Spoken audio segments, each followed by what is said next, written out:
Assalamualaikum warahmatullahi wabarakatuh. Perkenalkan, saya Aida Malahayati dari kelas CKP 2. Di sini saya akan menjelaskan tentang pathway meningitis. Pertama ada etiologi meningitis. Pertama ada bakteri. Bakteri masuk ke nasofaring lalu menyerang pembuluh darah yang akan masuk ke cerebral. Lalu akan menyebabkan tromboemboli dan akan menyebar ke cairan cerebrospinal. Yang kedua ada jamur dan protozoa. Yang ketiga ada virus. Jamur dan protozoa serta virus ini masuk ke jaringan cerebral, lalu akan membuat reaksi peradangan pada cerebral yang akan menyebabkan trombus dan aliran darah menurun. Selanjutnya ada faktor resiko. Faktor resiko terbagi menjadi beberapa. Yang pertama ada trauma atau prosedur invasif. Terdapat faktor tengkorak, luka tampak pada kepala, dan prosedur bedah saraf. Itu semua membuat adanya luka terbuka yang membentuk port de entry, yang menyebabkan terpaparnya lingkungan sekitar dan membuat mikroorganisme masuk. Yang kedua ada lingkungan. Lingkungan yang padat dan tidak bersih menyebabkan banyak bakteri. Bakteri mudah menyebar, yaitu melalui virus terhirup dan masuk jalur pernafasan. Yang ketiga ada usia. Semakin bertambahnya usia, fungsi organ menurun. Hal itu membuat sistem imun menurun dan tubuh mudah terserang penyakit. Yang keempat ada infeksi. Infeksi bisa disebabkan oleh virus masuk atau terhirup saluran nafas.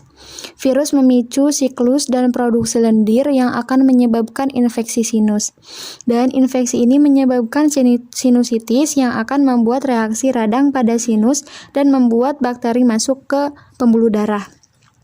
Infeksi juga bisa disebabkan oleh bakteri masuk dari telinga bagian luar. Ini dapat menginfeksi telinga dan membuat reaksi radang di telinga. Lalu, ini dapat menginfeksi saluran telinga tengah dan akan menyumbat saluran eustasius. Penyumbatan ini membuat tekanan di telinga meningkat dan membuat bakteri masuk ke pembuluh darah. Dari etiologi dan faktor resiko ini akan menyebabkan patogen memasuki sistem saraf pusat, lalu akan terjadi invasi patogen di selaput otak atau mendingan. Lalu patogen akan bermultiplikasi di ruang subarachnoid yang akan terjadi proses infeksi.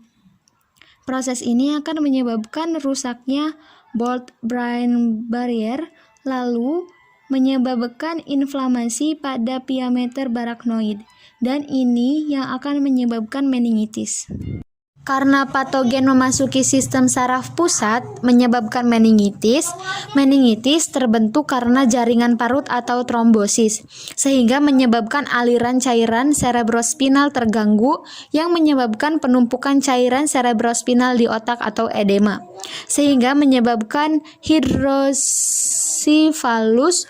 Akibatnya, tekanan intrakranial meningkat, sehingga menekan sistem saraf pusat di otak dan menyebabkan gangguan neurologi. Selanjutnya ada inflamasi pada diameter barachnoid.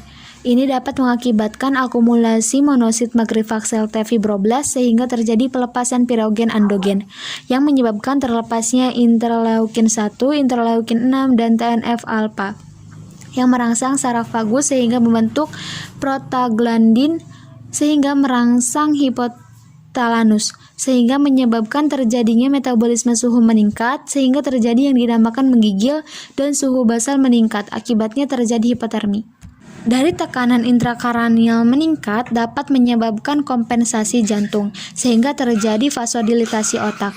Denyut jantung ikut meningkat sehingga kerja jantung ikut meningkat. Akibatnya beban jantung meningkat sehingga aliran di pembuluh darah ikut meningkat. Akhirnya denyut jantung menjadi cepat, yaitu lebih dari 180 kali per menit sehingga terjadi takikardi.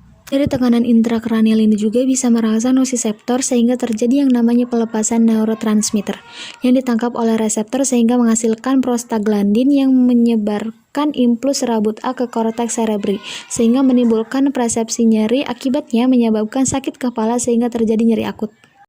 Selanjutnya ada komplikasi. Yang pertama ada penumpukan cairan cerebrospinal di otak atau edema. Ini menyebabkan tekanan di dalam otak meningkat sehingga terjadi herniasi otak.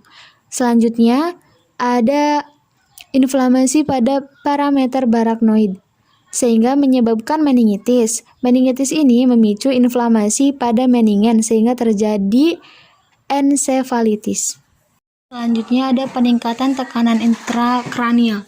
Peningkatan tekanan intrakranial lebih dari 3,3 mmHg dapat menurunkan aliran darah ke otak yang mengakibatkan iskemia jaringan.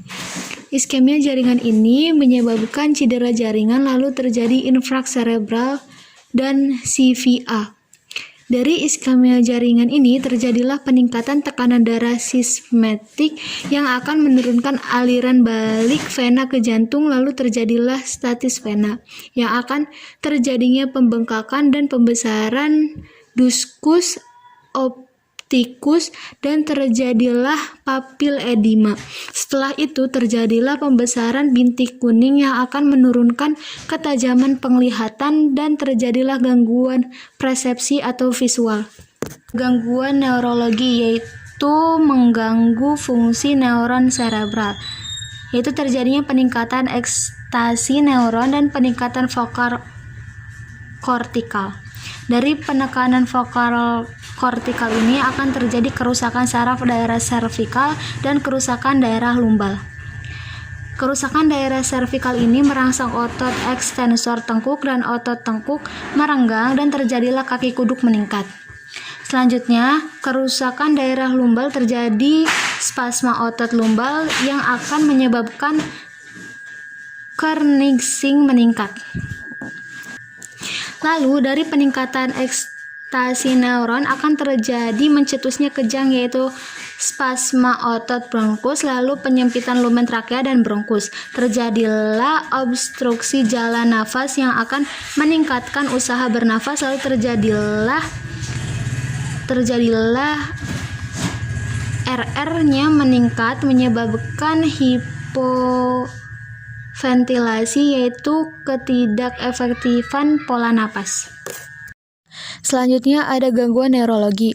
Gangguan neurologi ini akan mencetuskan impuls di costus cerebri melalui nervus vagus simpatis yang akan merangsang mual dan muntah di medula oblongata sehingga otot abdomen dan diafragma berkontraksi yang akan mengakibatkan distansi lambung dan tekanan intrakranial meningkat yang akan muncul gejala mual dan muntah.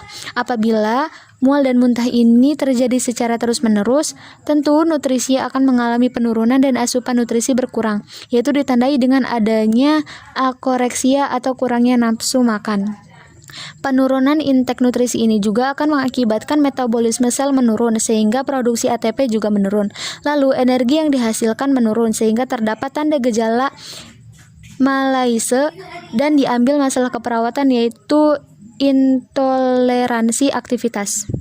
Dari gangguan neurologi ini juga akan menekan arteri dan kapiler darah otak sehingga suplai darah ke jaringan otak menurun dan akan menyebabkan istemia. Karena suplai oksigen dan nutrisi menurun, maka jaringan otak akan mengalami hipoksia dan menyebabkan gelisah serta penurunan kesadaran yang ditandai dengan stupor dan akan terjadi penumpukan sekret di trakea dan bronkus sehingga diambil masalah keperawatan yaitu ketidakbersihan jalan napas.